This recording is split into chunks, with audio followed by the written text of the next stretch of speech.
I'd like to report a crime happened somewhere in Scotland. Let's see. We have a tweet here from Phantom Power in Scotland from April the 1st. If you're offended by a comment made online or heard in private conversation, you can anonymously call 999 to get someone charged and potentially imprisoned for up to 7 years for a hate crime that has no legal definition. Prediction: this bill will end in farce and hopefully finish Hamza Yousaf's disastrous leadership. That's mad, though, isn't it? Yeah. Was this an extension of that dinner table bill that we were hearing about a year or two ago, where it was the Scottish government was trying to make it so that comments made over the dinner table you were liable for in court? Well, they have all sorts of, let's say, all sorts of bills that try to converge to this thing that we're going to talk about today.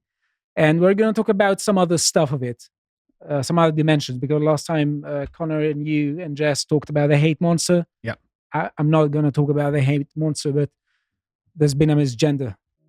Sorry to interrupt the video, but I just want to let you know that we have a brand new selection of merch on our merch store. These won't be in the store forever, so if you do want them, go and get them now. Thanks very much. Ladies and gentlemen. Now, these are tough times, and in tough times we need to toughen up, but tough ain't enough. The first step to your journey of becoming the better angel of your nature is a Lotus Eaters subscription. With £5 a month, you can check out our lovely content, including the Symposium 61 on Marcus Aurelius that I did with Bo. It's close to 3 hours. We examined all his philosophy and his, let's say, his maxims of how to be a really good person. And if you see the comments, they are really great. You say that it's wonderful, awesome episode, great episode. So check it out. Now, Stelius signed up so many accounts so he could get those comments down there. No, it's genuine. No, it was genuine. Yes. Yes. Now, Harry, thank you very much for helping with the process. Now, freespeechunion.org. SNP's hate crime law activated despite fears over free speech. Now, let's say some things about here and we'll come back to it. Fears over free speech. I think that boat sailed. Originally passed in 2021. Yeah. So this is the one. Yeah, the Hate Crime and Public Order Act was pushed by the now First Minister, Hamza Yousaf, who was then Justice Secretary, and broadens the Stirring Up Hatred clauses of the Public Order Act 1986. So I want to say one thing, because I constantly hear about it, because a lot of people are saying, Stelios, you are too much intellectualizing stuff. You're focusing on boring details and they don't sound majestic. They're a bit anticlimactic. No, word salads are destroying the West, and unless dealt with, they will destroy the West. They're going to completely annihilate it. Now, look at this here, because the thing is that, if a lot of the problem in the Western world, it comes with a particular kind of temperament that people have, which to some extent is natural. Mm-hmm. And that has to do with being okay with slow changes. Mm.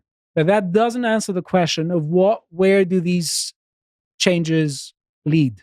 Mm. So a lot of people are fine with lots of changes just slowly and steadily, incrementally being implemented. And they just never ask where it goes. Yep. And at the end of the day, it goes to something that is unbelievably subversive and will destroy Western societies unless this is dealt with.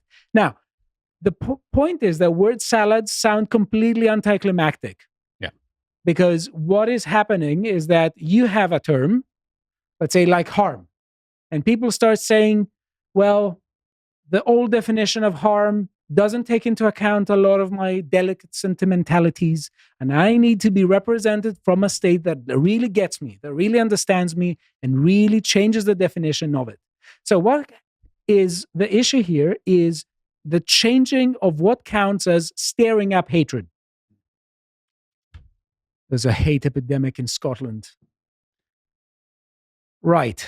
Let's look at this bill here, and we'll go back to Free Speech Union. You'll see. So I want to say some things to show you how behind the very anticlimactic, the very boring thing, hide some really interesting stuff. that should be dealt with. Now, hate crime is the phrase used to describe behavior which is both criminal and based on prejudice. Yeah, thank you very much. Not a vague thing. I totally understand what you're saying. There are already laws in place. This bill aims to do three things. It updates these existing laws and pulls most of these laws into one bill.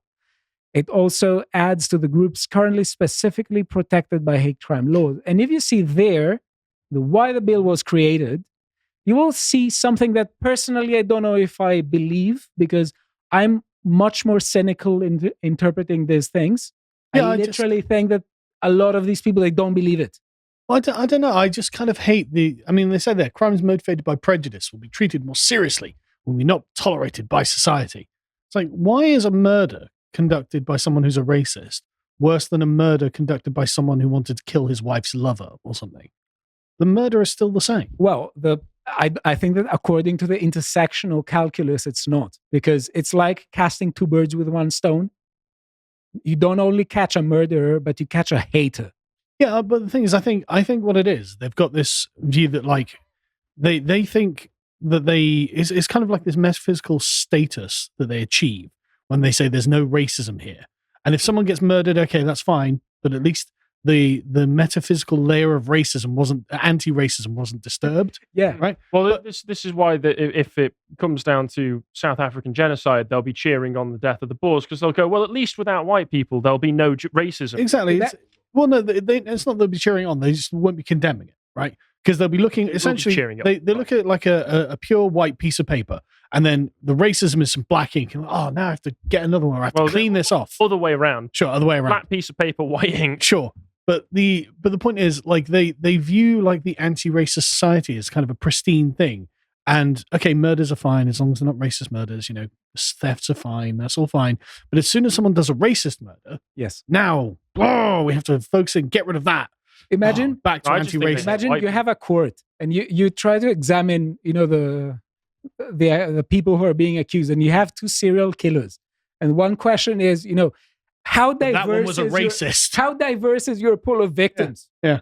If it was diverse enough, maybe you're not as bad as not. Well, they would be forced to. They would be forced to say, yeah, well, look, we know that these two serial killers both killed 10 people each, but that guy specifically targeted black women, therefore he's obviously worse. Maybe. This guy was a race neutral. Well, the whole thing is just a pretext for being able to victimize people who don't like the representation that they're not getting in the government, really, isn't it? And self-evidently, yes. And the decisions that the government is making. And look at the justification of why the bill was created, and make sure that the laws that provide that protection are fit for the 21st century. Once again, like in the previous segment, it's just the current year. Previous murder laws didn't work. Yeah, which is why murder rates have been rising steadily since the 1940s and 1950s. Because, it used to be back in like the 80s and 90s. If a white guy murdered a black guy, they were like, is that really murder? Well, yeah. And that's why the previous laws just didn't work. Now we need one to flip that dynamic on its head. Because I take the Carlylean perspective, the Victorians didn't go far enough. So I want to show you some bits from here because they're really interesting. Down. Okay. So policy objective of the bill. This bill provides for the modernizing, consolidating, and extending of hate crime legislation in Scotland. Oh, yes. Hate crime legislation. Yeah. Archaic, ancestral, needs modernizing. Legislation in this area has evolved over time in a fragmented manner, with the result that different elements of hate crime law are located in different statutes. There's a lack of consistency, and the relevant legislation is not as user-friendly as it could be. The hate crime legislation will provide greater clarity, transparency, and consistency. This is literally like selling a service package. Yeah. It's like saying, honestly, your previous package was not very consistent and it wasn't very user-friendly. No, it's literally your internet, your television, and your streaming services are all in 3 different packages. You could get that all in the one package and that would be just way more user-friendly. Yeah, there were some complications with the previous package. You couldn't accuse people so easily. Now we're going to fix that. It's going to be easier for you to use it. Now, let's go to number 5 here. It says, in addition to consolidation, the bill seeks to modernize and extend the existing hate crime legislation. So again, we're talking about conceptual we need- subversion, We need extension of the hate the crime list. extension, everything. More and more stuff count as hatred. So they put age as an additional characteristic. It's like how, like a cancer spreads. Is that? Yeah. Yes. Because Literally. I like that it invoked evolution, because I didn't think it was possible for legislation to become dysgenic, but I think it might be. Well, they're talking about age, but they're also talking about, if you see the second bullet point, creating new offenses Oh, that's good. relating to Don't have stirring enough up hatred. offenses. In part 2 of the bill, that will apply in relation to all characteristics. I like that you can't be including age as a characteristic under which you can be prejudiced. It's Yeah. like, Third bullet point, So- updating the definition of transgender identity in parts 1 So- and 2 of the bill. but does abortion become a hate crime then? I don't know. It matters who you vote for. Well, no, you're literally murdering a baby because of its age. Yeah, but the Right. baby doesn't vote. Maybe they don't care. They don't. Sure. They can't get the baby's vote, so they don't care about it. Well, actually, that's a good point. Is this going to be used as some kind of justification for lowering voting age in Scotland possibly. by saying that we're discriminating against younger people? Yeah. And then you get into the sticky question of, okay, if the younger people can vote, what else can they? If they're mentally capable of doing that, what else are they mentally capable of expressing their judgment in? Yada yada yada. All of a sudden, that you're side by side with Vorsh, making some very suspect arguments. Okay, but you know that a lot of people in the past, for instance, they were saying that they were offended if particular religious symbols were offended. Yeah. The particular religious symbols they held in high esteem. But here comes clause 6 and says the bill will also abolish the common law offense of blasphemy. But you are protecting religious identity as part of this, so Yeah. you're just shifting which blasphemy that you're criminalizing. I mean, you're also making it so criticism of every religion is blasphemy. So the Scottish government is committed to taking this opportunity to shape hate crime legislation so that it is fit for 21st century Scotland, and most importantly, affords sufficient protection for those that need it. Now, this is the same kind of rhetoric that people in the Irish government used when they put forward the referendums, and the Irish people literally crushed them.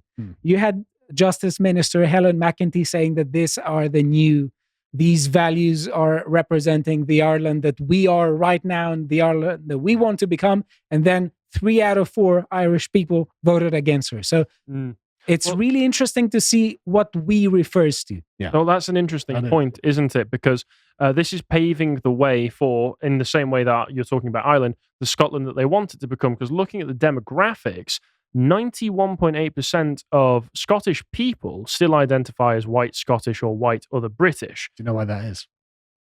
Why is that? Can't force foreigners to migrate to Scotland. Oh, that's true. That's why. Unironically, you know that the Scottish government, the woke Scottish government that they've had for the last 8 years or whatever it is, would love to have every foreigner under the sun. Oh yeah, of course. Scotland. Of course they would. That's probably one of the reasons that they Can't want persuade to them. just start giving people free money Yeah, yeah. for 25 grand a year. Yeah. Because they want to attract more foreigners into the country. But someone from Africa or the Middle East is like, where's the sun? But yeah, this is a bill that's being put forward purely for the benefit of the ruling class rather than those underneath it, because it doesn't even reflect the demographic realities of the country that they represent. Be patient, it gets better. Because it is talking about a common vision. Oh, yeah. That is not about Scotland. So the Scottish government recognizes that legislation in and of itself is not enough to build the inclusive and equal Scotland that the equal society that Scotland aspires to. However, having clear legislation about hate crime sends a strong message. Isn't that That's disgusting? too presumptuous, because they are talking about they're talking as if there is a kind of vision that they never asked the Scottish people whether they want it. But even more, isn't this disgusting and vicious that you're coaxing foreigners into the country with the promise that you can victimize the natives? That's what that is promising. And in that case, well, yeah, you're going to get more foreigners, and you're certainly going to attract a certain kind of foreigner. I don't know. The weather's pretty bad. Well, yeah, but if they're really that eager to victimize Scottish natural people, defenses for some people, that they're going to brave the cold weather and the rain just so that they can try and get some poor Scot. Yes, but Harry, sometimes power is important, and as it says there, Scotland's diversity is its strength, and all communities are valued. And all contributions, religion, welcome. isn't it? Now, honestly, just look at who wrote this. Literally said all communities are valued and all contributions welcomed. There is no clause there, no even provision about any kind of custom of these communities. No, all of it is just all communities come here. We don't know anything about your customs. We don't know anything about the way of your way of life and whether it's compatible with the Scottish way of life. Mm-hmm. All of you are welcome. Well, they're trying to bring into being the liberal ideal. And they're trying to make a cohesive society. That's the weird thing, because it says there, a cohesive society is one with a common vision and a sense of belonging for all communities. Now, here, I think that is very revealing. Well, yeah, but what all they're trying to do is bring into existence the end state of liberalism. And so they have to say, well, look, we've all got this cohesive vision that has been imposed on the Scottish people, and that is to be the atomized and universal men. No, it's revenge. I would say that's why they're doing it, what they're trying to do. Because it's obvious bollocks, because cohesion and diversity don't go together. I mean, diversity I agree. is division, which is a weakness. Yeah, I agree. But and I'm not saying the people aren't doing it out of malicious motives, but they're doing it under the rubric of creating the liberal universal. That's the rhetoric. Yes, you're correct. Yeah. And so that's what's being imposed on the Scottish people. Yeah. But what is interesting here is, because I've made this point many times, but I think that you can't stress this point enough, is that if you actually look at the protected groups of, let's say, the progressivist governments, they're not compatible with each other. They have radically different views of what constitutes respectful religion and coexistence. sexualities. Yes. So literally, again, I will say this, all of this is just purposefully creating a framework where people won't be able to get along. And the only way to have radically different views, radically different groups together, is to invent a common enemy. And in this case, the common enemy is the indigenous population of each Western country. But what I love about this as well is, like, look, we're going to bring in as many different disparate groups as possible, and the contradictions between their ideologies and worldviews are going to force conflict, which further justifies interference from the state. Mm-hmm. Yes. And so a magic recipe for expanding state power. Yeah. Yes. And so, but this is the end goal of the most radical view of liberalism, is to have everyone most dependent on the state and least dependent on one another. Right. I need to make a small... Stelios has some disagreements with that. I need to make a small parenthesis here, because there is something in a lot of people's minds. So it has been said that people no longer believe working hard will lead to a better life. A survey shows. Demonstrably true. Yeah, but there is something that there may be a solution here. You could become a hate crime expert. Imagine if I have one area of expertise. Yeah. Imagine. I drew this from last year on the 29th of March, 2023, which is incidentally the day Hamza Yusuf became first minister. No, I don't suggest there is any relation. I'm just saying this. And it says here that hate crime experts to rule whether English countryside harbors rural racism. Spoiler alert, it apparently does.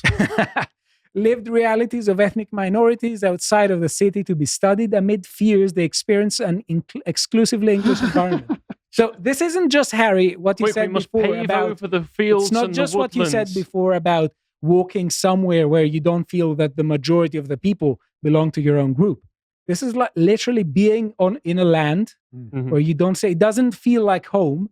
And maybe people who like this land are racist. Well, would you like me to explain the mindset of the people who feel it? And I'm not going to say that this is going to be the same for all people of foreign backgrounds, because there are plenty of people, I'm sure, who can go into an environment that is more English majority than London. Open Anglophiles who like the fact that there are English people there.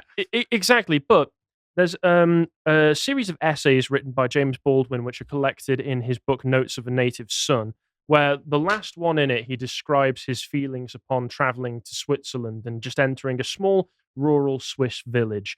And he explains that despite the fact that he knows it's completely irrational, he has this irrational anger bubble up inside him at just recognizing the accomplishments of the Swiss people all around him, the fact that they are within somewhere that they can call their own home, which has this beautiful history to it. And he ends the line off with something, I think the line is, I think back 200 years, and they are exactly where they are, and their civilization is producing so and so cultural figure, so and so historical figure. I think back 200 years, and I am still in Africa watching as the invaders arrive. Well, There's this built-in ethnic resentment, which is generational for a lot of these people, that they see your very existence to a certain extent as a threat to their own, and they dislike you for it. Now, that is not going to be the same for every single person, but I think that does explain a lot of this animus. well, no wonder people think that hard work is not paying off, because apparently people get money in order to go and see whether the countryside is racist. Now, imagine how much of a Yup, word looks salad racist to me. Yeah. Yeah, but- Ivor. Imagine how much of a word salad and Do they get paid by the racism that they find? and conceptual engineering is required to literally give money to people and say, you're the hate crime experts. Go and see if the countryside is racist. Literally, to show you how much it's not just words, it has really tangible effects. Can we make Jeremy Clarkson the expert who does that? Right. So I want to talk a bit about crime in Scotland, because we have some statistics here to see some stuff, because there are several interesting questions here. Okay, but we're going to have to hurry it up a bit. Yeah, we will. Don't worry. But Sorry. I'll wrap it up. But I want to say that it says here that the recording of crime remains at one of the lowest levels since 1974, and that the crime literally goes down in Scotland. So this could mean two things. Either people have completely lost touch with their government and think that the police will do anything about it, and they don't report crime, or literally crime is actually going down, and maybe the government thinks that somehow they need to justify and create an emergency and come and pose themselves as the people who are absolutely necessary to solve the emergency. Now, something of the sort happens. But if you see, crime, generally speaking, is on the descendant for a substantial amount of time. But really interesting stuff here. Year ending December 2023. Let us just look at the key points. Okay. The police in Scotland recorded 5% higher crime in the year ending December 2023. Now, the reason why this is important is because if you remember, Hamza Yousaf became Prime Minister, First Minister of Scotland on the 29th of March 2023. Let us see how his fruits his shift has delivered. 5% increased crime, but 2% lower than the year ending in December 2019. And then it says also there, non-sexual crimes of violence were 4% higher, and 4% higher to December to 2019. Sexual crimes were 2% higher and 8% higher compared to the year December ending in December 2019. Crimes of dishonesty were 11% higher compared to the year ending December 2022. Damage and reckless behavior was lower. Crimes against society were 3% higher compared to the year ending December 2022. The hell's a crime against society? I don't know. Notice the next one. Yeah. Coronavirus restrictions, 100% down, decreased from 14 to 0. Yeah. So if you see, basically, the year ending in 2023 doesn't have exactly the best, let's say, performance in that respect. But sorry, the interesting thing was I was looking over some of this data set as well, and it was breaking down each crime, and I think I was looking at the one ending in December 2022. Yeah. And basically every crime over the course of 9 to 10 years from 2012 to 2013 through to December 2022 had gone down overall, except, and I don't know if this is due to just the change in culture or if it is something to do with changing demographics or if there's just something in the water, sexual crimes reported had leapt up 70% in that 10-year period, whereas every other type of crime had basically gone down in some way. Well, but you would expect these, let's say, hate crimes to be under the category of social crimes. So 3% is the increase there, but you constantly listen to the rhetoric that talks about hate crime, but you don't listen about the crimes you mentioned. You constantly listen the other dimension of it. Now, let me just say one thing here. So we have here from Wanjiru Joya a really good tweet where she is quote tweeting some other people who are constantly talking about anti-racism. And she says, having black friends is racist. Not having black friends is racist. Seeing color is racist. Not seeing color is racist. I think that's a wonderful tweet because it shows the where it all leads to. I don't think it leads to anything that is tangible in people's mind. The woke will not come and tell you, we want to achieve this. It's never going to be an explicit goal. Yeah, it's not meant to be a game that you can win. Yes, it's meant to constantly justify the idea that we need more and more and more people from us to have these institutions that yield these positions and institutions that yield power. And I want to say that essentially that's what happens, is that the goal is to destroy some Western institutions, some that go into the idea that have to do with the criticism of arbitrary governance. And I want to say that if you're a government and you constantly create a situation where no one can be innocent and everyone is guilty by default, and you have some rules that people cannot actually live by and cannot abide by, you have turned the presumption of innocence to the presumption of guilt. So that's an institution of the West that is completely being destroyed. And one thing to say is that if you look past the rhetoric, and if you look at the kind of, not past the rhetoric, but the kinds of arguments that brought into the idea of the modern state as it is supposed to be, you will see a lot of arguments that are against arbitrary government. And this is anything but that. This is pure arbitrary governance. It's just the creation of a framework where everyone is guilty by default. And when people are guilty by default, you have an obsequious population, and the government can take advantage of them and play divide and conquer with them. Before we end this, I just want to point out the Neil deGrasse Tysonism of this first point. I haven't got a racist bone in my body. No, it exists in your amygdala. So, yeah. Thanks, Neil. And I want to end with a meme for some people. Yeah. Big Brother's always watching. It's 2040 and you misgender someone's cat. You see a police breaking. Yeah, as is my God-given right.